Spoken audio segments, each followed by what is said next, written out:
ഒരുപാട് വേദനയോടെയാണ് ഞാൻ ഈ വാർത്ത കേട്ടത്. ഒരുപക്ഷെ എനിക്ക് മാത്രമായിരിക്കില്ല, ഈ ന്യൂസ് കേൾക്കുന്ന ഏതൊരു മലയാളിക്കും ഉള്ളിലൊരു വിങ്ങലുണ്ടായിരിക്കും.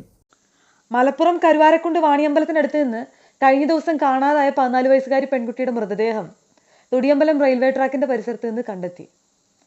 കൊല ചെയ്തിരിക്കുന്നത് പെൺകുട്ടിയുടെ ആൺസുഹൃത്തായ 16 വയസ്സുകാരനാണ്. സ്കൂളിൽ നിന്ന് 15 കിലോമീറ്റർ ദൂരത്തായിട്ടാണ് പെൺകുട്ടിയുടെ മൃതദേഹം കണ്ടെത്തിയത്.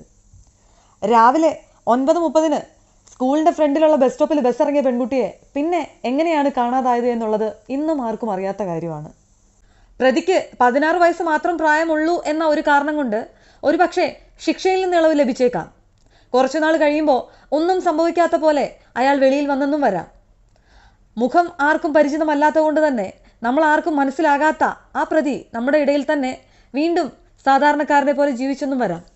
ഓൺലൈൻ മീഡിയാസിനും ന്യൂസ് ചാനൽസിനും ഒക്കെ ഒരു വാർത്ത മാത്രമായിട്ട് ഇത് ഒതുങ്ങുമ്പോൾ അവസാനം നഷ്ടം ആ പെൺകുട്ടിയുടെ അച്ഛനും അമ്മയ്ക്കും മാത്രമാണ്.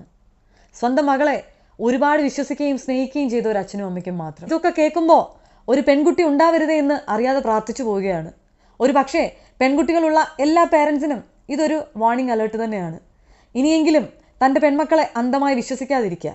അവർക്ക് സ്കൂളിൽ പഠിക്കുന്ന സമയത്ത് മൊബൈൽ ഫോണിൻ്റെയോ ലാപ്ടോപ്പിൻ്റെയോ സോഷ്യൽ മീഡിയയുടെയോ ഒന്നും ആവശ്യമില്ല. അവരെ എല്ലായ്പ്പോഴും നിങ്ങളുടെ കൺട്രോളിൽ വെക്കാനായിട്ട് ശ്രമിക്കുക. മോഡേൺ പേരൻറ്റിങ്ങിൻ്റെ പേരിൽ ദയവ് ചെയ്ത് അവർക്ക് അനാവശ്യമായ ഫ്രീഡം കൊടുത്ത് സ്വന്തം മക്കളെ മരണത്തിലേക്ക് തള്ളിവിടാതിരിക്കാൻ ശ്രമിക്കുക.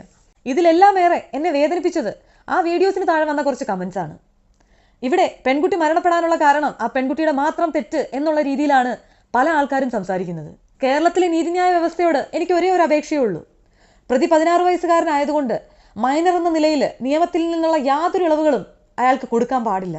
കാരണം കൊലപാതകം ആസൂത്രണം ചെയ്യുമ്പോഴോ ഒരു പാവം പെൺകുട്ടിയെ ബലാത്സംഗത്തിന് ഇരയാക്കുമ്പോഴോ ഇല്ലാതിരുന്ന യാതൊരു പരിഗണനയും അയാൾക്ക് ശിക്ഷയിലും കൊടുക്കേണ്ട ആവശ്യമില്ല.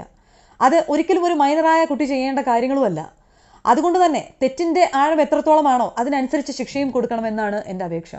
ഈ വീഡിയോ കാണുന്ന എല്ലാ പെൺകുട്ടികളോടും പറയാനുള്ളത് ഒരേ ഒരു കാര്യമേ ഉള്ളൂ. നിങ്ങളുടെ ചുറ്റും കഴുകൻ കണ്ണുകളുമായിട്ട് ഒരുപാട് പേര് ഇതുപോലെ നടപ്പുണ്ട്. അവർ നിങ്ങളെ ബെസ്റ്റിയായിട്ടും ലവറായിട്ടും ഒക്കെ അപ്രോച്ച് ചെയ്തെന്ന് വരാം. ഒരുപക്ഷെ ഒരുപാട് കെയറും സ്നേഹവും നിങ്ങൾക്ക് തന്നെന്നും വരാം.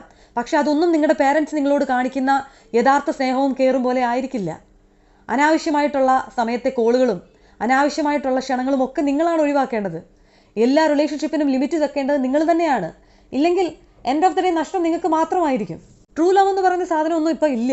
അതുകൊണ്ട് തന്നെ അതും പറഞ്ഞിട്ട് ഏതെങ്കിലും ഒരുത്തം വന്നാൽ ദയവ് ചെയ്ത് അതിൽ വീണു പോകാതിരിക്കുക. നിങ്ങൾക്കിത് പഠിക്കേണ്ട സമയമാണ്. നിങ്ങളുടെ കരിയർ ബിൽഡ് ചെയ്യേണ്ട സമയമാണ്. ഈ ഒരു സമയം നിങ്ങൾ നിങ്ങളുടെ പേരൻസിനെ അനുസരിക്കാനായിട്ട് ശ്രമിക്കുക. നല്ലതും ചീത്തയും മനസ്സിലാക്കാനായിട്ട് ശ്രമിക്കുക. പേരൻസ് അറിയാതെ ദയവായി അനാവശ്യമായിട്ടുള്ള കാര്യങ്ങൾ ചെയ്യാതിരിക്കാനായിട്ട് ശ്രമിക്കുക.